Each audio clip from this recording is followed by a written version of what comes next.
All right. Hello and welcome everyone to the Devstream 177 breakdown. Sorry, this is a bit later than usual. I was taking part in the most recent Twitch Rivals for Pal World competition, and you can go check out the VODs on Twitch if you want to see that. Spoilers, our team overall came in second and we won a bunch of money, which rules.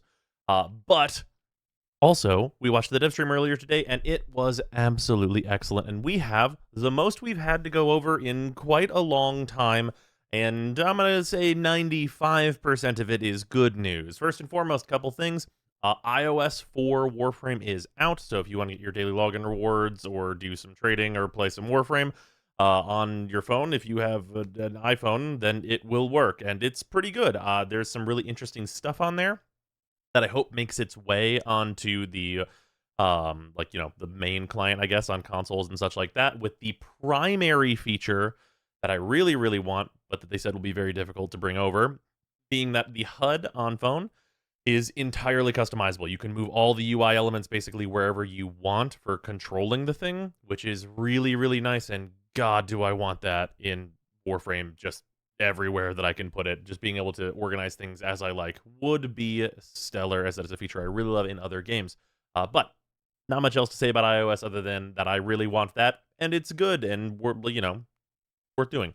And then for the anniversary, so obviously we have the upcoming 11th anniversary of Warframe. For that, we are getting the Dex Nikana. Obviously, we can expect all of the other Dex stuff to be returning as well, as we can see Dexcalibur and all that here. And of course, the Nikana is like the sheath plus the sword. It's 11, which is very appropriate. Also, Nikana's very good right now, so this is a skin that I think a lot of people will probably use, though it is a little on the plain side.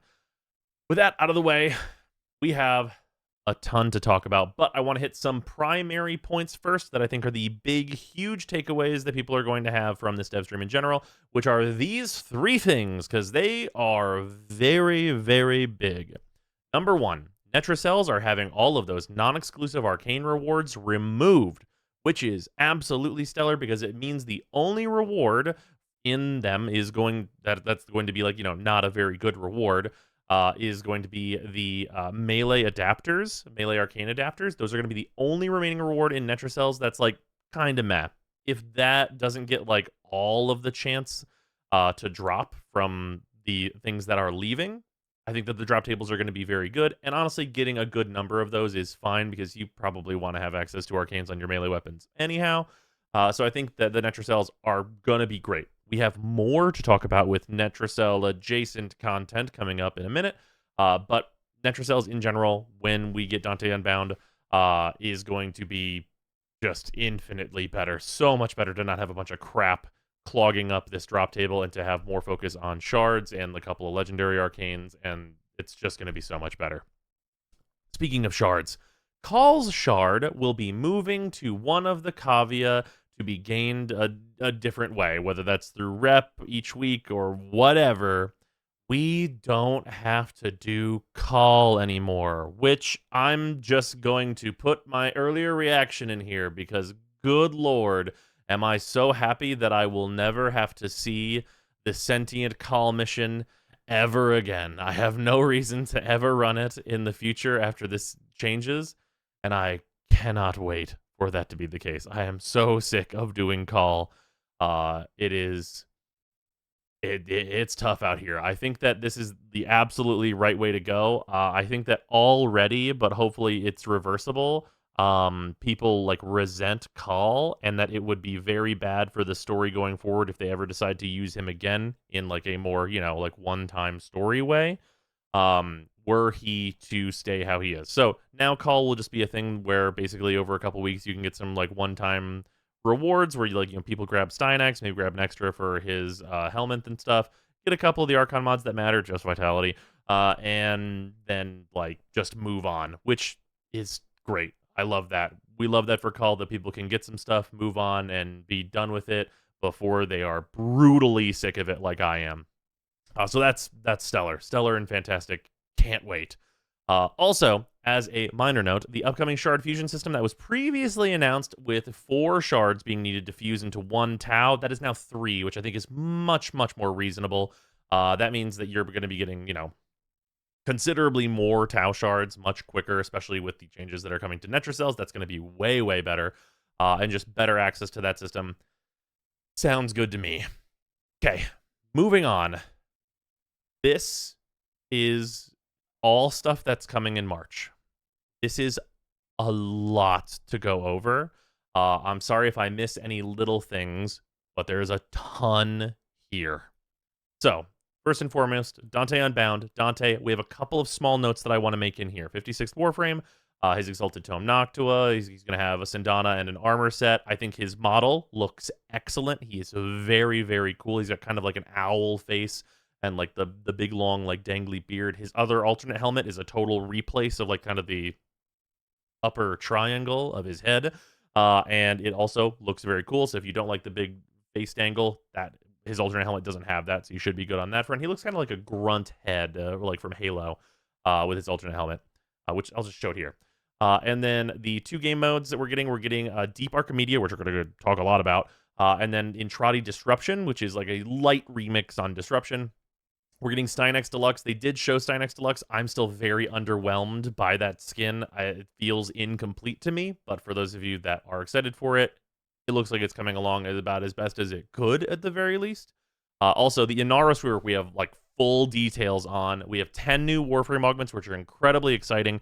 And then there's going to be that Ascent Fusion that we mentioned before, and there's also a new round of Tenogen, which has some interesting stuff in it, but we're not going to get into that because we have a lot of other stuff to talk about. So, talking very generally about Dante's abilities, Dante is going to be a complex Warframe to play.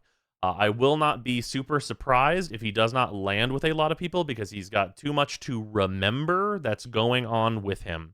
And I know some of you are going to be like, he's so simple. How could trust me, for regular people, this is going to be probably too much to keep track of what does what.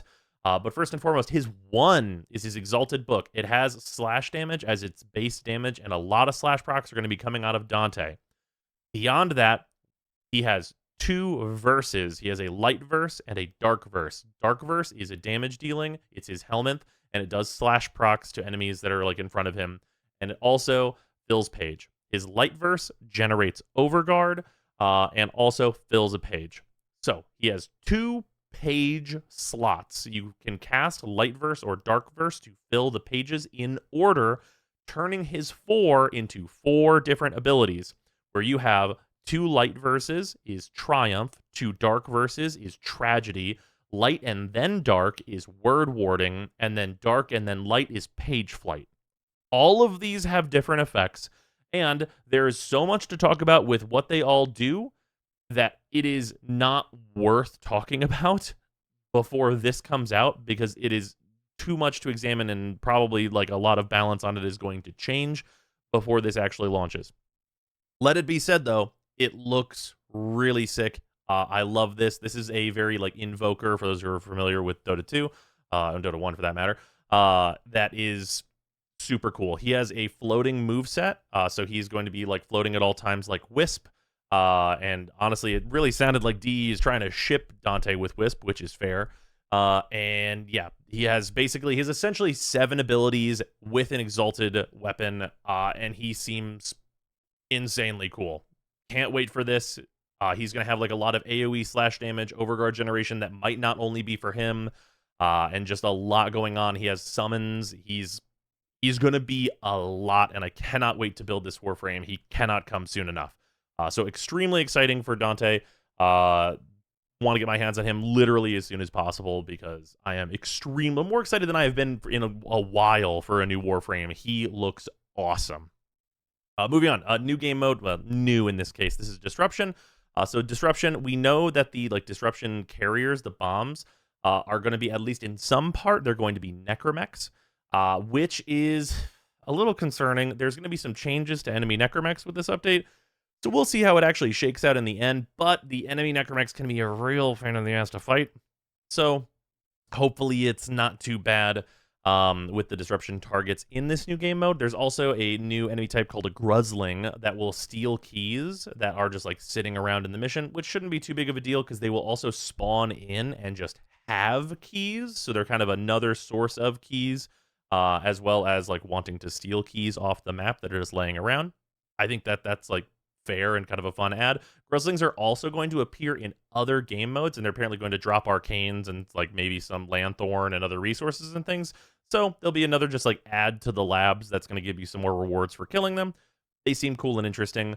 Neat. Also, targets appear sooner on the map. I don't know if this is an overall disruption change. It's one that I've asked for in the past, and a lot of people have asked for in the past, for those disruption targets whenever they're headed towards the point, just to be instantly marked or marked much sooner than they are.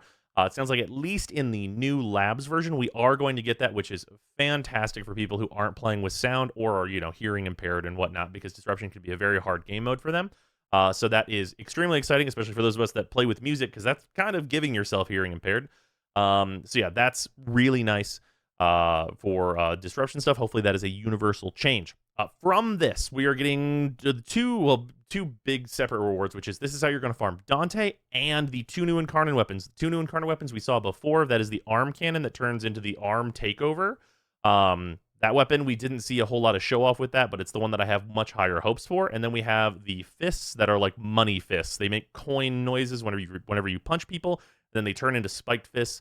They showed the damage off on those a little bit. They have like some slash procs and stuff, and like they seem like okay for damage. They obviously weren't super heavily modded. They were like, fighting level 120s, all right. I don't have big hopes that they're going to be like meta weapons. They might turn out to be the best fist weapons, which is an upgrade. But mostly they seem like they're going to be a for fun thing. But if they're good enough to be for fun at higher levels, I'm also okay with that. But yeah, that's going to be from currency and drops. That's going to be talking to Lloyd if you want to turn in currency to get those things. And they'll also drop during the disruption mission, which is great. Disruption is one of the best game modes that they've ever made. Speaking of one of the best game modes that they've ever made, this is what Pablo has been cooking for evidently years. This is a like type of mission structure that I've mused about before on stream, and it is done a little like a bit differently than I would have imagined it. But it's really, really cool, and I like the way that it's being done. So, first and foremost, this is an above Netracells game mode. You must be rank 5 with the caveat in order to do this at all. The all non-exclusive drops removed thing, that's a note from what we talked about before that I put at the top. But you will need to spend 2 of your vault keys to enter this. What this means is basically instead of doing 2 of your Netracells, you can opt to do this 1 time per week. This gives 5x rewards. The enemy level is 325 to 350 baseline, and there's the challenge. You have to do challenges in order to get access to the higher rewards. So, as an example of the mission structure, thank goodness we have this. This is essentially a challenge draft for Warframe. So, the missions are, as described, with exterminate, defense, assassination. There's deviations and risk variables that are going to have some other modifiers per those missions. You are going to have, like, in the top, Warframe specific. So you're only going to be Nyx, Geyer, or Inaros for this. And then you have one of the bow. I can't tell exactly what bow that is. The Comb and the Tenora, and then the Nucor. I think that's the Tenet Cisco, or just the Cisco. And then the Hako, and then, like, the Sarpa, and was it the Typido, as, like, your choices for weapons. So, like, those are the weapons you can bring if you're adhering to the challenges. Those are the Warframes you can bring if you're adhering to the challenges. And then also the 4 challenges below them, which will also, like, increase your research value at the bottom. And then, of course, some additional restrictions that are going to be the same as Netracells. So at the bottom, you have that track where you have like 4, 9, 14, and then 29 at the very top. The 29 at the very top, if you do enough variables to get to that point, that is a guaranteed legendary arcane. And then the others are more regular drops from what you would get from the Netracells. And then I believe that there is just a completion reward as well. So there's the 4 on the bottom, and then there's just a if you beat it at all, like reward. So it will be 5 total rewards. So you'll spend 2 of your Netracells to get 5 rewards in total, with one of them being a guaranteed legendary arcane. It's good that the guaranteed legendary arcane is at the end, because if you don't super care about that, you can do a lot fewer, or many fewer of these challenges. The other thing that is very notable about this is that you cannot change to other gear across these. So you can't, like, do the exterminate as Geyer and then swap to Nyx for defense. You have to do all of these in a row. So that means that this is going to be a little different from what you might normally do in like a sortie where like you swap frames between each thing. You need to choose the Warframe that's going to be the best at the overall combination of all of the factors that you've put together and do it all in a line. I do think that this game mode is going to cause fights, and probably will be at least a little bit toxic, but I think the structure is incredibly interesting, and as long as it's not, like, too hard-ass on giving out, you know, four of the 5 rewards, I think people are really going to enjoy this. I'm also very interested what the very top of that is, which is the Elite Archimedia. That's like a locked thing that you see above the Warframes there.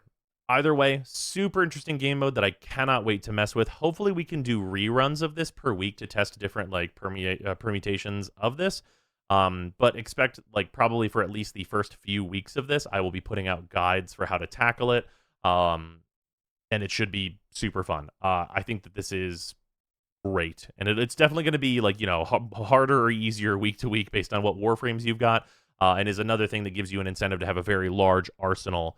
It'll also be interesting to see how it, you know, doles these out. Like if it's random per person, what you have access to. So like if you could, you know, if it's Inaros, Geyer, and Nyx for everyone, or if it's random per you, that's an interesting question that they did not address. I do think that if that's the case, instead of 3 options per slot, I would really like to see 4 because we are squads of 4 after all. But then again, that's not a huge deal. But 4 also is a lot more palatable on the, like, you know, getting a Warframe that you have or like, if it's not going to be respective to you specifically, to give you a Warframe that you will have access to. But yeah, super cool. Can't wait for this. Really interesting game mode. I hope that it's fantastic. And of course, increased rewards are not something that I'm going to turn down. Also, with Dante, we know that this update is going to have Parvos and Levirian lore. Dante works into like the Levirian, and so does Parvos in terms of Dante. Somehow those things come together. There's going to be some lore stuff. No big proper quest, but like those 2 characters are going to come into this and matter. Moving on, the Inaros rework. Yeah, no, we're not done. Huge Inaros rework. Pablo said that this is a small rework last dev stream, you'll remember. This is a complete and total overhaul of everything that Inaros does, so he fucking lied. First and foremost, the passive. Whenever you would turn into a coffin, and then you would have to like use this shitty beam to like make yourself stand up if the enemies happened to die from the no damage the coffin did. Not doing that anymore. Instead, the coffin spawns in and you turn into a sand clone, and then you can like swipe and claw at enemies, and doing a certain number of hits will just make you stand the fuck up, which is way better. This is going to have a, like, gets harder the more you do it, but will cool down. So if you have to do it like a bunch of times in a row, eventually you will just die. But if you don't have to do it very often, it'll be pretty easy to stand back up. So that's good. That makes his passive actually good. His one, basically, this is a general change that's going to affect everyone that does finishers. It's going to make it more consistent. There's going to be like better animations and more openers that they're going to be kind of adding as a whole game change with this, which is good because finishers right now are pretty ass. So that is good to see. I don't know if his one will need maybe a little bit more help than this, but with everything else, it shouldn't be a problem. So his two, they combined his 2 and his 3. So now you become a fast tornado that spins along the ground and drags enemies to the center, setting them all up for ground finishers. You are invulnerable and heal whenever you are using this. So it is basically a big swoop in, like gather up all the enemies, dump them in a pile, ground finisher them to blow them all up, and be invulnerable and have healing while you're doing that, which is very good. His 3 and his 4, however, are taking his 4 and splitting it in half and doing them separately, but much better. His 3 is basically his Scarab armor from his 4, where you're going to drain your health to power this thing up. The augment that was for that part of his 4 is built into this now, and that augment's going to be reworked. We don't know what that does yet. But his 3 is going to make you status immune. It's going to have a timer on it. Between the statuses, so you're not going to be able to take a bunch of statuses. There is going to be like a weird downside to this where you're going to get slash procs at like the end of it or some such exactly. We'll have to see exactly how that plays out. This is going to give you a bunch more armor. You can move while you are casting this now. And in general, it's going to be like good survivability, status immunity. You're not going to be able to be knocked down, so on and so forth. Good stuff for tank Warframe's dot ability.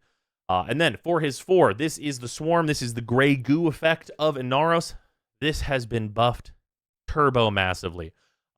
People have been just combining the word sand with the word sarin, if that gives you an idea of how this is going to play out.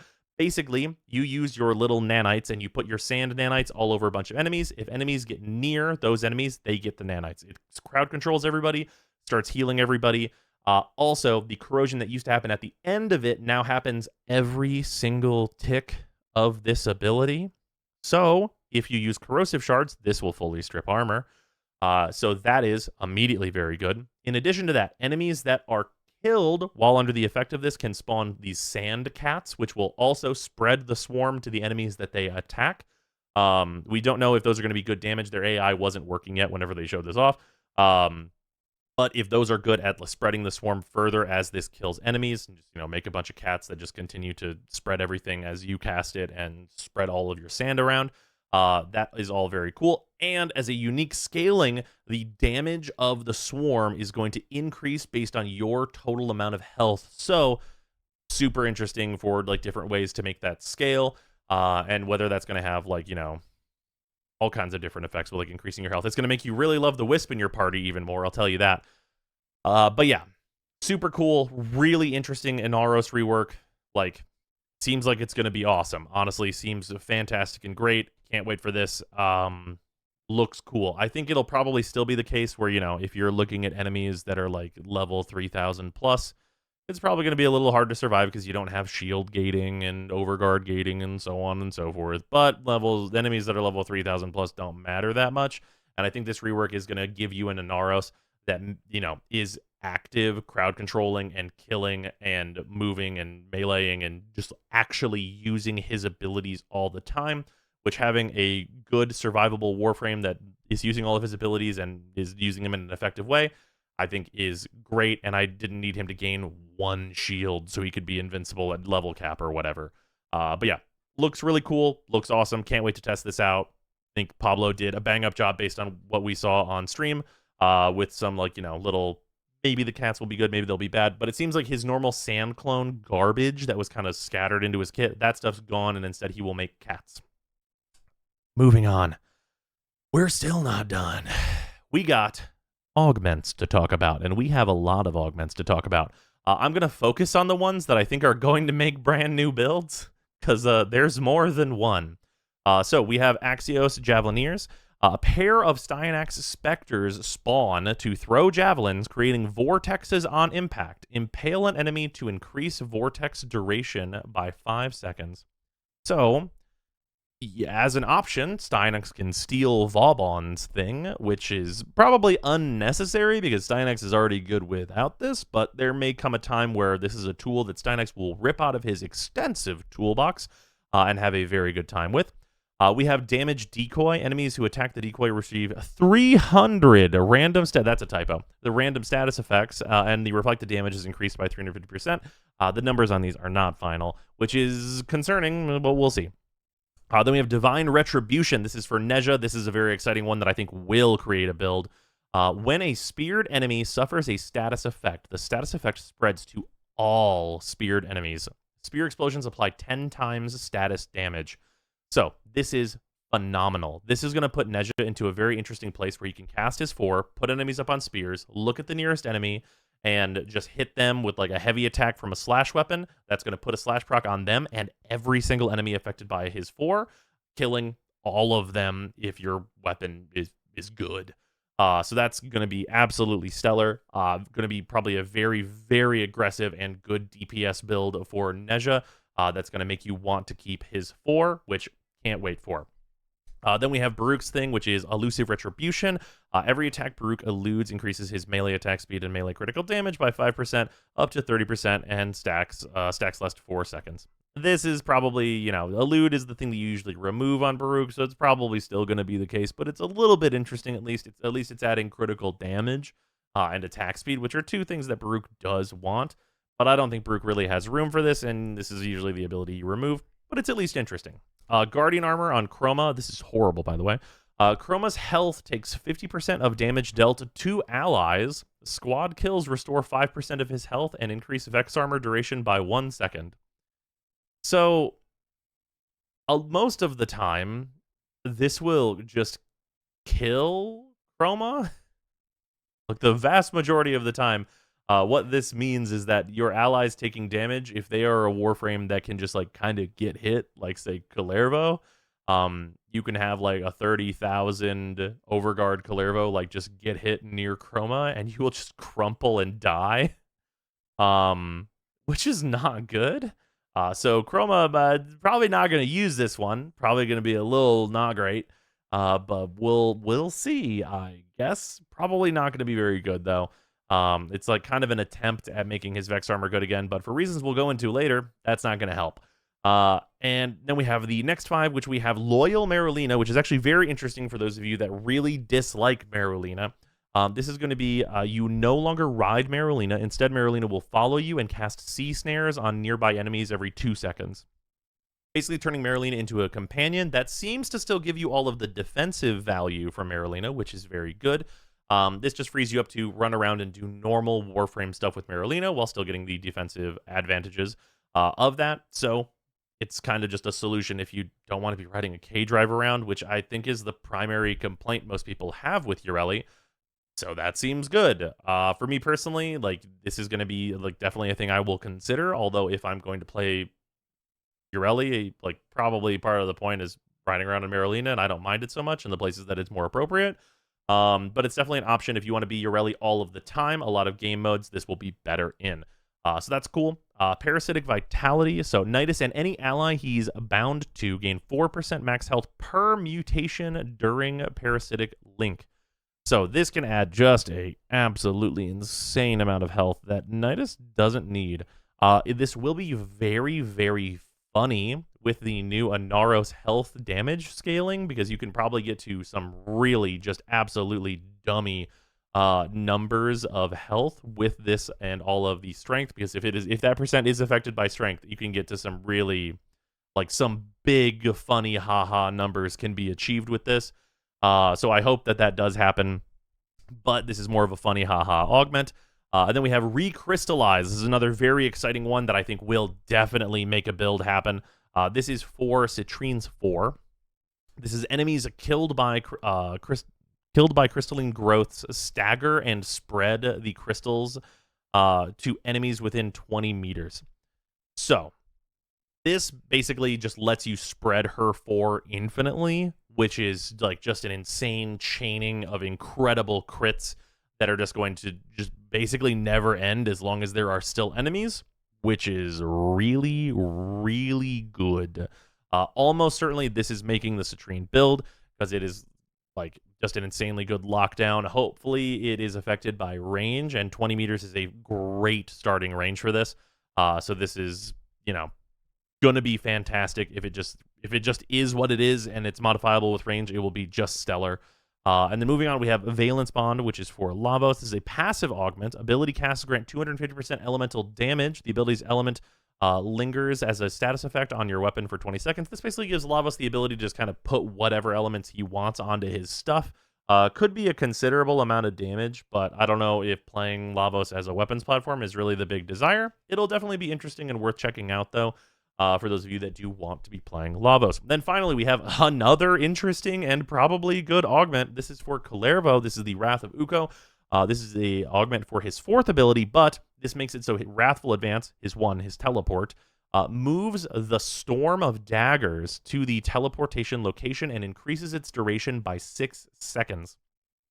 So this is obviously incredible. If you are in a mission where you are going to be moving a whole lot more and using that teleport to get through the mission, this means that your big, giant rain of daggers will never end, and you will teleport through the mission, and it will always be with you, building combo and killing enemies as you continually teleport through the mission. Provided this is affected by duration, this is going to add 9 seconds every time you do the cast, which is honestly a really good rate, and is just incredible sustain that can definitely earn a mod slot in Kalervo's build. It seems extremely, extremely powerful and definitely worthwhile to check out. So really, overall, great set of 10 augments. Very excited for a lot of these. These are going to change some builds up, make some brand new builds and some new possibilities happen, which is what we love to see for a pack of augments getting added to the game. Then we got some bummers. Now we're into the 5%. That's maybe not so good. Maybe not. Maybe it won't go the worst. but we got some bad news. We got some bad news. First and foremost, tap hold for Mirage Eclipse. So it is becoming tap hold, which is what we wanted. The helmet for it and Mirage in general is being changed from an end damage multiplier, where if you had 350%, let's say, as your number for Mirage, it would take all the damage multiplication and stuff that you can do with your build, and at the end of it, it would take all of that and multiply it by 3.5, right? If 350%, that's what it would do. Instead of that, it is now like Chroma's Vex armor, which means it is an additive bonus with Serration and our Merciless Arcanes, meaning that for damage, it is going to be absolute doo-doo poo-poo dog shit, and absolutely not worth using going forward for adding damage to anything. So that means that the defensive side of this is going to be the only thing worth a damn. And on Mirage, it's going to be capped at 90%, which is normal and going to be good for survivability on Mirage. So she will be able to much more consistently survive. But the damage side of this is no longer going to be worth casting in pretty much any situation ever again, which sucks. There was really no reason to change it to this bad modifier. This happened to Chroma at one point. And then we all collectively stopped fucking playing Chroma, so I guess that's going to happen here, and is really rough. But you know, I guess that's fine. I really am hoping that this coincides with, on the helmet side, it's going to get a lower percentage of that number that doesn't matter because it's going to be useless. But on the defensive side, we don't know if it's going to retain its 75% DR limit that it currently has through the helmet system. I hope that at least that is gone, so it could be a decent defensive option for Warframes going forward, as there's a number of Warframes that would like to take, that into account and just have some good DR that they can utilize instead of things like Gloom. It could be an ability that can like kind of compete with Gloom in a different way, and I would personally like to see that, but I have little to no hope that we're going to see Mirage Eclipse be a good helmet going forward. It'll probably be mediocre at best in the future, which is just unfortunate and sad. But at least Mirage will be a more consistent Warframe and just, less spiky than she was now. Still overall sad. Other things that are overall sad, Helmet the Nourish is getting nerfed. So here's the play rates of stuff. As you can see here, I'm just going to go over like what these are because they're labeled a little weird. Devourer Consume, that's Nourish. Rhino Roar, and then Light. Light is Mirage's Eclipse. So it was the third most used ability in its last form. And then you have like the Helmet Strength. Gloom is down here in 6th place, but like running pretty like even with other stuff like Silence and such like that. So there's a big usage on Nourish. So the way that they talked about this, I'm hoping this is only like a 30% nerf to like its damage. Or even if it's like a 50% nerf just to the damage or something like that, I think that this will be fine. If it's like a 30% nerf to like the damage and maybe the energy multiplier, that's also probably fine. They said it's not going to be something big like 50%, so that gives me hope. Hopefully it's not also duration because that just makes builds fucking annoying. But yeah, so like there's a big usage on Nourish, so they are going to be nerfing it.